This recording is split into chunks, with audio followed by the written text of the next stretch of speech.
10 bizarre reasons people were accused of witchcraft during the Salem witch trials.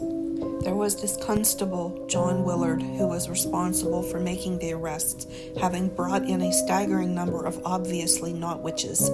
He grew disillusioned with the whole charade, eventually threw up his hands and said with great mockery, "Hang them all, they're all witches," probably with an exasperated eye roll to boot. The town responded with, "Well, that sounds like something a witch would say," and Willard was promptly executed.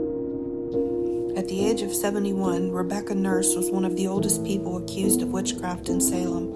The nail in her coffin, so to speak, was that they straight up asked her if she was a witch, and she failed to respond because she was an old lady, slightly deaf, and literally just didn't hear them.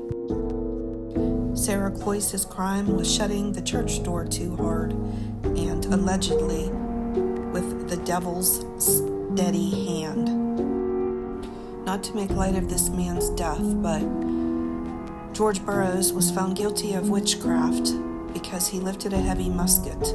After all, the only logical reason that he could lift something that heavy would be sorcery. Tituba's crime was being asked to make a witch cake, which is made from the urine of someone that is supposedly a victim of witchcraft.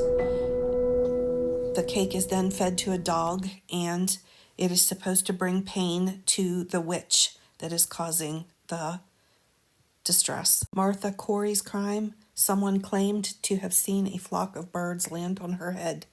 Susanna Martin was accused of witchcraft because her presence was causing people to have fits.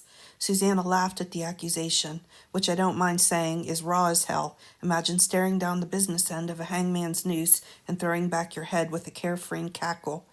She died for this, however. The best heroes always do. Sarah Good was ratted out by her 4-year-old daughter. Rachel Clinton was unpopular in Salem. She was impoverished, basically divorced, and given to sometimes shouting things at people in the streets. As a result, she was deemed suspiciously. This was called anger before mischief, and it was the basis for a number of arrests in Salem, including Elizabeth Howell. The family accused her, said they had rejected her request to join their church, and consequently one of their cows died. I am 100% serious about this. Comment below which one would have done you in.